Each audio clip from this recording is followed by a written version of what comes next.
Hi everyone, this is Sharon Goulet from digitalnomadwannabe.com, coming live from chilly Melbourne, Australia. You'll have to forgive me for being a few minutes late. I hopped in the shower and it was so hot and outside was so cold, I just lost track of time. But I'm here now and I'm here to talk to you all about my new case study about my new Malaysia site. So today is my third case study update. And I'm going to talk about what I did from months 3 to 6 of building up the new site, to get it to the point where in month 7, it actually got 20,000 page views from Google. So in total for that month, not for the site that whole time. So that is great, that I am super happy about. And I'm going to give you all the details about how I got there. And it's also when I started getting a more noticeable amount of income from the site too. Now, I call this period, like the first 6 months, sort of the fundamental building stage, setting up my site for success, so that when I hit 6 months old, I not only start getting bigger levels of traffic and income, but I also have a great building block to really get to the bigger levels of traffic and monetization and having all the success that I want, so to really hit the big goals I have for this site. So not just to make good money from it, but if you watched my first video, I also want it to be the authority site in the area. And I want it to be a site that one day I can remove my stuff from it completely and I'll still keep earning money. Now, in this update, as always, I'll go into details of what I did and learn so you can copy and have success too. Now, in my last updates, there's been 2 others. The first one, I talked about my overall strategy, why I started the site, what I think you should consider if you're thinking about starting a new site. And then the second one was about the first 3 months and everything I did in those first 3 months, like getting a domain name, putting it online, reserving social media. Now, if you haven't watched those, definitely after this, go and watch them. It'll give this more context. And of course, some of those jobs are really important, like deciding if you'll start in the first place. So, they're more important than what I'm going to talk about today, to be honest. But obviously, it's still important that you build the site and you grow it. So you can see those videos just by clicking on the page part of this, on the videos part of this page, and I'll link to it in the comments when I finish. Hi, everyone. Hi, Leslie. I can see quite a few names in there. Kate, Betsy, Melissa, Jan. It doesn't show me everyone's name, so if I didn't say your name, that's Facebook for you. But let's dive in anyway. As always, you can ask questions and I'll do my best to answer them. Now, before I go right in, I do recommend you join my email list to get notified of other case study updates like this.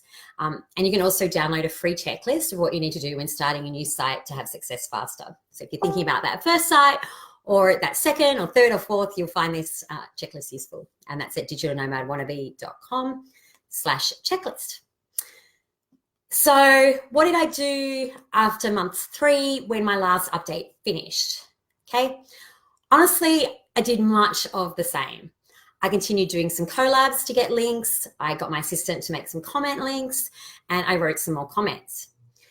Now, for the first half of this period, I did very little, as I actually this period is like mid-January to mid-April. And I was away most of that April part, and I was also away all of January. So I didn't really do much at all, except for some articles I wrote on a plane.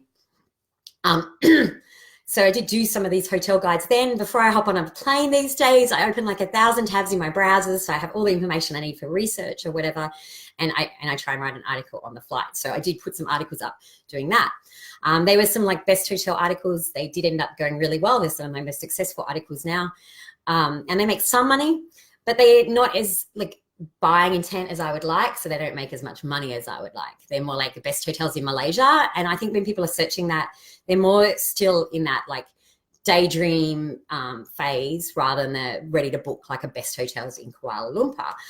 But still, it's been interesting.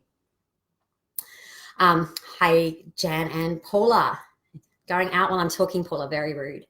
Anyway, so I just moved my scroll and now I can't see where I'm up to. So I did do some hotel guides in January that I did while I was on planes, but they didn't make as much money as I would like. I also added Klook as an affiliate. If you have any Asian content, you probably know Klook, but they do sell stuff in many parts of the world. So they do a lot of tours and attraction passes, things like SIM cards, a whole lot of things like that. Someone like Vita, but I don't know. anytime I look at Viator, it's expensive, and I don't know if I would want to recommend that.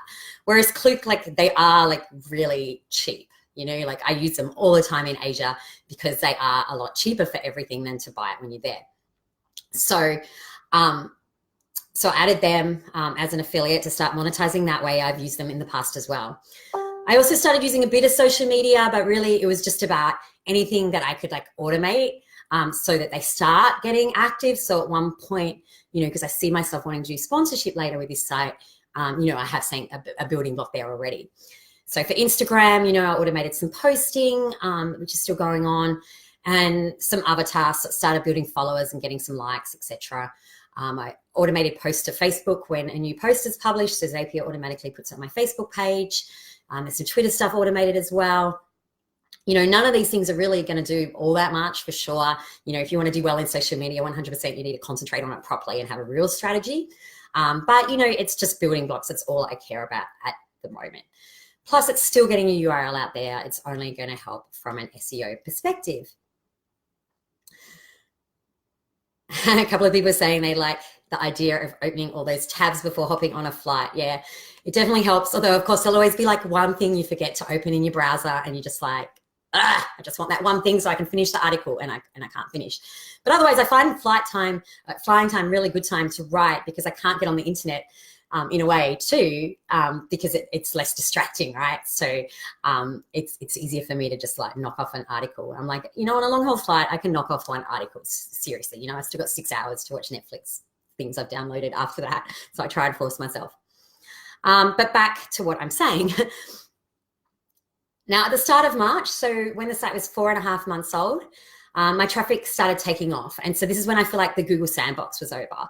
So if you've not heard of that before, the sandbox is what they call like new sites that Google sort of puts you in a sandbox and they don't let you rank for a little while after the site is new. So at 4.5 months, that's when I started really getting some Google traffic. And I started, you know, before that I was like 300 page views per month. By the end of the 6 months, so so actually even by 5.5 months, I was getting more like 3,000 page views for the month. So nothing amazing, but obviously a big difference from 300. And then the following month, like I said, you know, it went to 20,000. Now in March, I did launch Build Blog Freedom Fast Track. So January I was traveling, right? February I was working on that launch. March was the actual launch, so I was working through that. And then after that, I did have a few weeks of March where I finally started being able to put some time into the site. So I was spending a couple of days a week, a couple of full days a week, putting content out. For a few weeks until we traveled again in April. I've actually spent like 3 months of this year's traveling, and where I don't work on this except for some airplane articles. So it definitely has had a big impact on what I can do. And I want to point that out because, you know, until recently I was working full time. So you might think I'm spending full-time hours on this site, you know, that what I'm able to achieve doesn't relate to what you can achieve. But I really have never spent anywhere close to full-time hours. You know, I had a few weeks there where I spent 2 days a week, and that's as good as it's got. So I did do that, and I kept writing a whole lot of content. I talked last update about content blitzes. I was testing out writing a whole lot of content on one really specific topic within my niche to see if that would help, you know, that relevancy would help it all rank faster and better. So I kept doing that, and just on one town in Malaysia. As I said last time, I didn't find that worked. None of my best articles are from that area, so that doesn't work for me. I'll just keep not worrying about like going really specific like that to try and get rankings without links. It's always people who just say you don't need links that say, oh, you do things like that and it works. Not my experience. I also started outsourcing some content at that stage. In fact, I can see my writer, Melissa, is in here. So for a few months there, that was 2 articles a month on things like Kuala Lumpur, where at the moment I wouldn't be able to rank, right? Like it's really competitive. A lot of people write about things to do in Kuala Lumpur, best hotels in Kuala Lumpur. I hope at one stage I'll be able to rank, but it did feel like it needed to be there just because how can I be a Malaysia, you know, site that you should use for all your planning and not even put those top places that everyone goes, especially now I'm running a Facebook group, you know, I want to be able to show people this is what you do in Langkawi or Kuala Lumpur or something. So I used my writer to get some content up on that. And I mean, like expected, it's not really doing much at the moment, but I do think it's important to be there. So yeah, I did put out a whole lot of content around that time, but I wouldn't say that that's why the traffic started taking off because, you know, we're talking about March, April, the traffic took off in May, like when it got to 20,000 page views. That's just too soon. So it wasn't those articles that took off. It was the ones that I'd done earlier. So it's just coincidental that when I started putting more time into it, the traffic took off. It would have happened anyway. Now in April, I did write some articles to some really low-hanging fruit keywords, like really easy competitiveness-wise, which have paid off, that are doing quite well now on really random things like how to get between two places. Something I really like actually about a destination site is being able to go into the nitty-gritty. I like that. I like writing about something really specific where I know 100% I can write the best article on the topic, because it's not like a topic that you could always write more on, you know, like it's like these are the ways to go. Especially when I've done stuff like I wrote one about getting between the two terminals at Kuala Lumpur, right? That's doing really well. No one is ever going to beat that article and it being better unless it gets out of date and I don't update it. Because, you know, I did that a few times this year already.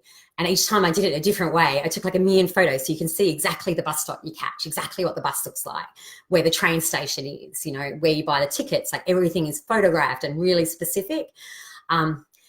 And like really just going to that level of quality, it's really paying off for me, not just because it feels good, because I know it's awesome and helpful, but also because like that article has had a lot of natural links on TripAdvisor forums and stuff, right? Like people I don't know are linking to it to give people advice, because like it is like really good. So be doing a lot of specific stuff like that. I'm going to Malaysia actually then the next month, and I'm going to do a lot more of that because it can be kind of tricky, right? Like I wrote a lot about Malaysia in the past. I have a ton of photos of Malaysia, but back then I didn't think about taking such specific photos. So that part can be a little bit challenging, but it does work really well when you can do it.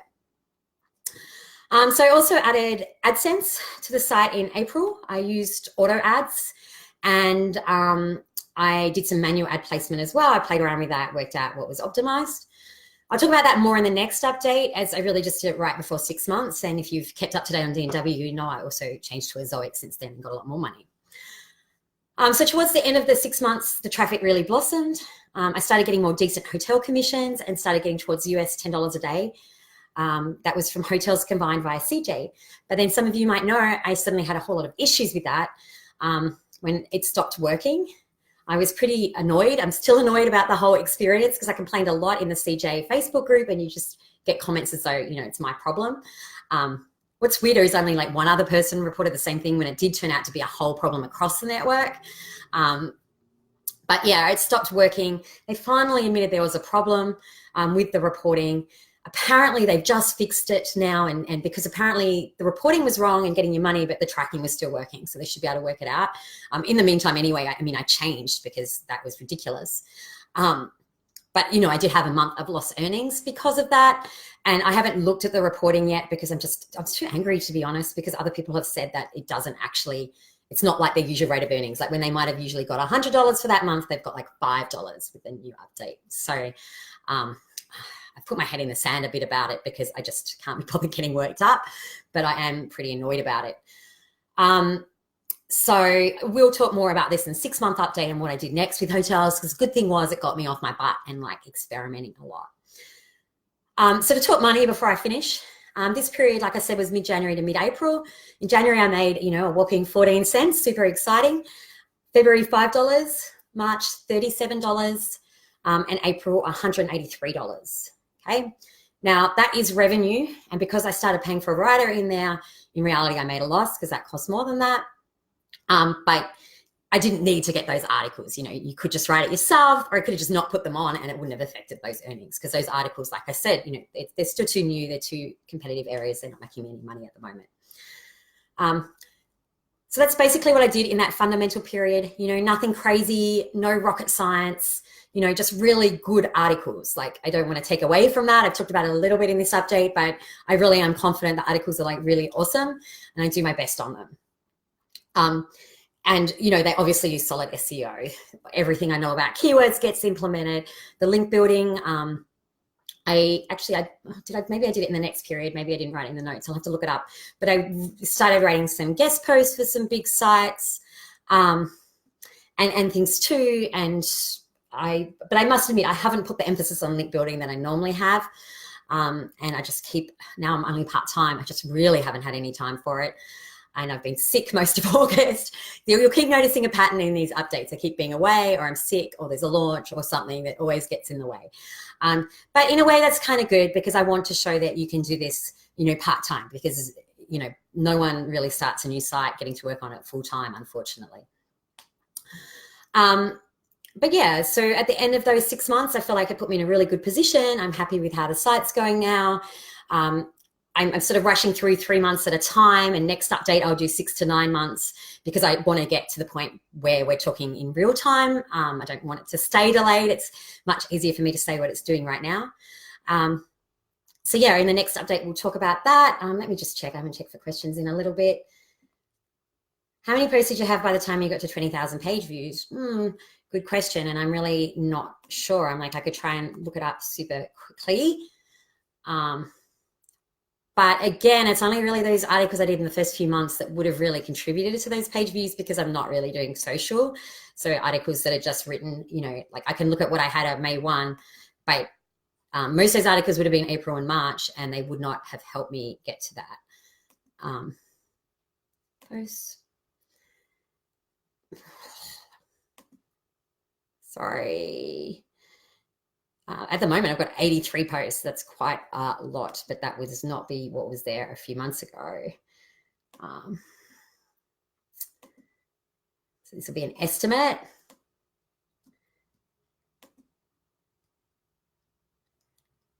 So at the start of May, I basically had about half of those. So about 43 posts were live. So yeah, quite a lot. They aren't all super long, because that's one of the good things about going those specific topics. You're not writing 5,000 words on how to just get between 2 points generally. And there's things like I've written about individual attractions, especially my content blitz on Port Dickson. It got really specific. So some of those posts are much shorter than what I would normally write, and they were a lot quicker to write, because I'm just using my knowledge and researching one place rather than, things to do articles, which can take quite a while. Melissa asked, can we talk about guest posts and what to write about so you don't compete with yourself? Yeah, it's tricky, right? Especially because I'm going to Malaysia, and obviously the biggest benefit for me of getting a link is when the content is on Malaysia. That will give more of a boost to my site than writing an article, say, on Thailand and getting it to link to my Malaysia site, which means I have to write about a keyword that I will want to attack one day. Of course, you could just write for a site where they won't make you do keywords, but, I was, I wrote for Planet D and Why Travel Blog, and, they want awesome content. I'm only going to give them awesome content. So what I kind of did was, Planet D, I wrote things to do in Penang, and yes, one day I might want that keyword, but I'm basically giving it up by doing that. Well, you're not giving it up, actually, because if you can write about it and get a link from that things to do to your own, that would be a powerful link, a really powerful link. But when I'm guest posting, I'm not trying to do it. I want to do the best I can for their sites, right? So I'm not thinking about it that way. My things to do article is more about things to do in 3 days or something. I can't remember off the top of my head. It's like that. In fact, you would know. You probably helped write it. But, so I went for the things to do instead. And the links I asked just to my Penang overall page. So yeah, I'm kind of giving up that, but it's a super competitive keyword, but they're also a really high authoritative site. So it's not unrealistic for them to rank for that keyword, whereas it is for me at this stage. So I kind of thought of it that way. And, I have so many keywords saved for Malaysia that I could write about. So it was about going after one that I was happy to give away. So for Why Travel Blog, I wrote about, it was places to visit with kids in Malaysia or something. And yeah, I could have written about that myself at some point, but there's other ways that I could write that article with a slightly different keyword. And in fact, I actually ranked number 1 for that keyword from my old site without even having ever attacked it. So, there's other ways I could do, so if that was places to visit, I can't quite remember. I could do things to do one day, and they're kind of different. I already ranked for places to visit in Malaysia without the kids part. So yeah, it is tricky. You kind of just got to think, what am I happy to give away where I can still write that awesome quality? Because, I'm not really interested in guest posting for sites that a DA30 or whatever, I went for those big ones that are more 50, 60 to get the maximum benefit. But that also means you do really have to do a really good post, right? You should always be trying to do really good. And it's well, if I'm going to put all that effort in, I want it to get the maximum benefit. Anyway, I think I went around in a circle a bit then. I hope that made sense.